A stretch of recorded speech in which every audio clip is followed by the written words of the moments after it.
આજે આપણે શું બનાવવાનું છે પાયલ? આજે આપણે મંચુરિયન ડ્રાય મંચુરિયન બનાવવાનું છે. બરાબર. એના બોલ્સ બનાવવા માટેની તૈયારી થાય છે મંચુરિયનના? હા, એમાં હું કોબી છીણી રહી છું. બરાબર. ખાલી કોબીનું જ હશે કે બીજું કંઈ બી સબ્જી આપણે લેવી છે? એમાં ગાજર બી લઈશું, બીટ બી લેવાય, પણ બીટ મારી પાસે નથી એટલે મેં અહીંયા આ એક કોબી છે જે 700 ગ્રામ જેટલી હશે એ લીધી છે, જેને હું આવી રીતે મોટી છીણી હોય ને થોડી એનાથી આવી રીતે છીણી રહી છું. બરાબર. આ કોબીનો આટલો દંડો વધ્યો છે એ આપણે હવે આમાં વાપરવાનો નથી, એટલે આ આપણે ફેંકી દેવાનો.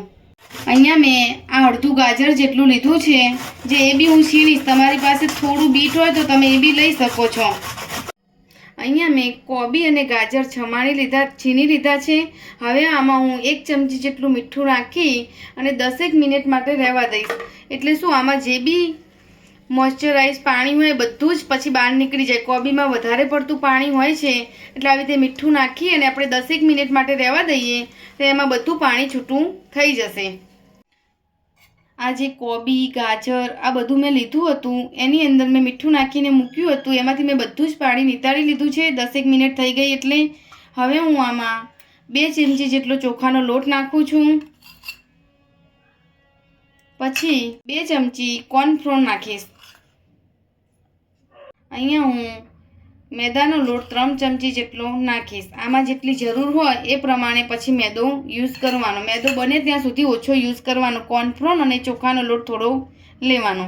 એની અંદર હવે આપણે બધા મસાલા નાખીશું. આમાં મેં આદુ અને લસણ 1 ચમચી જેટલું ટીચીને રાખ્યું હતું એ લઉં છું. પછી અહીંયા મેં 1 ચમચી જેટલો મંચુરિયન મસાલો જે માર્કેટમાં કોઈ બી જગ્યાએ આસાનીથી મળી જાય એ લીધો છે. અહીંયા મેં કાશ્મીરી મરચું જે 1 ચમચી જેટલું લીધું છે, જે આનો કલર લાલ આવે એટલા માટે. તમે આમાં થોડું બીટ બી નાખી શકો તો એનાથી થોડો કલર વધારે સારો આવે. અને અહીંયા મેં આમાં કોબી અને ગાજરમાં ઓલરેડી મીઠું નાખી જ દીધું હતું, એટલે આમાં ખાલી જે મેં લોટ નાખ્યા બધા એ નાખ્યો એના પૂરતું જ મીઠું થોડું લેવાનું છે. અહીંયા મેં બધો જ મસાલો આમાં નાખી દીધો છે અને હવે હું આના નાના નાના બોલ્સ બનાવું છું.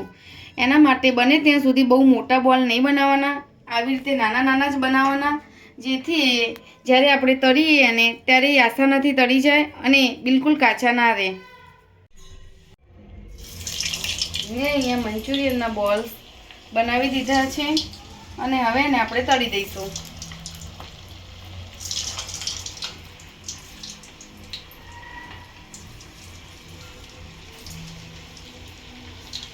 મંચુરિયનના બોલ અંદરથી પરફેક્ટ ચડાઈ જાય એના માટે ઝીણું રીતે આવી રીતે ધીરે ધીરે હલાવતા રહેવાનું અને મીડિયમ ગેસ ઉપર આને તળી લેવાના.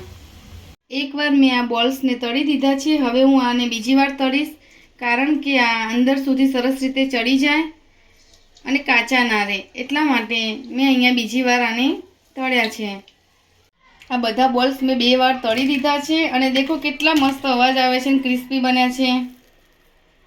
જો એકદમ અંદર સુધી મસ્ત ચડી ગયા છે અને એકદમ સોફ્ટ અને મસ્ત બન્યા છે. અહીંયા મેં ડુંગળી લીધી છે, જે હું પહેલાં સાંતળી દઈશ. આને હાઈ ફ્લેમ ઉપર જ થવા દેવાનું, લો ફ્લેમ ઉપર બિલકુલ નહીં. હાઈ ફ્લેમ ઉપર જ મંચુરિયનને બનાવવાનું. અને જે તમારી પાસે આવી રીતે એલ્યુમિનિયમનું છાલિયું એ જ લેવાનું. આધાવાળું હોય તો વધારે સારું. મારી પાસે નથી આધાવાળું તો મેં આવી રીતે લીધું છે. ડુંગળી અહીંયા મારી સતળાઈ જાય છે. હવે હું આમાં આદુ લસણની જે પેસ્ટ છે એ થોડી નાખીશ. થોડી મેં અહીંયા આગળ લીલી ડુંગળી છે સમારી હતી એ નાખીશ અને આ કેપ્સિકમ મરચું નાખીશ. આટલી વસ્તુ નાખીને આને બી હું સાંતળી દઈશ. અહીંયા મેં માર્કેટમાં મળતા આ ટાઈપના જે સોસ હોય છે, જે 25 થી 30 રૂપિયાના મળતા હોય છે, જે હું લાવી છું. જે મેં 1 ચમચી સોયા સોસ લીધો છે, 1 ચમચી રેડ ચીલી છે જે મેં એ લીધો છે,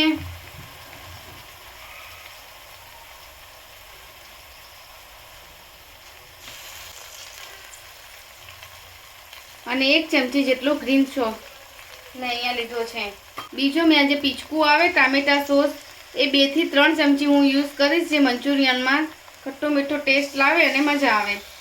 1 ચમચી વિનેગર નાખીશું. આ બધું જ આપણે હવે હલાવી દઈશું. આ ગ્રેવીને ઠીક કરવા માટે મેં અહીંયા 1 ચમચી જેટલો કોર્નફ્લોર, એમાં થોડું પાણી, જે આપણે કોબીનું પાણી બચ્યું હતું નીકાળેલું, એ નાખી આવી રીતે આને હલાવી અને આમાં નાખી દઈશું, જેનાથી ગ્રેવી એકદમ ઠીક થઈ જશે.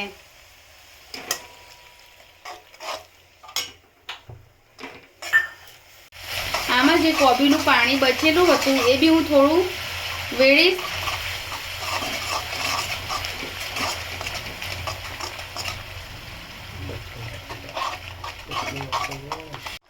થોડું મરચું નાખીશ, જે કાશ્મીરી મરચું છે.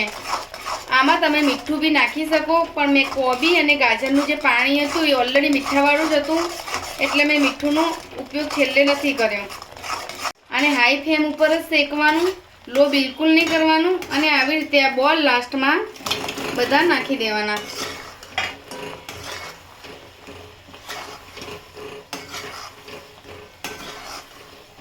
આપણું આ મંચુરિયન રેડી છે.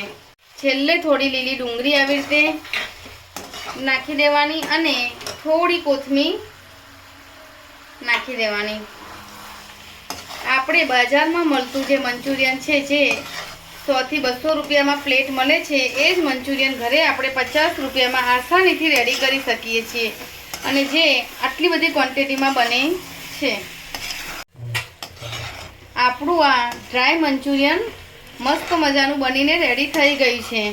તમે બી આવી રીતે ઘરે બનાવજો અને ટ્રાય કરજો. આ મંચુરિયન આપણું બનીને તૈયાર થઈ ગયું છે.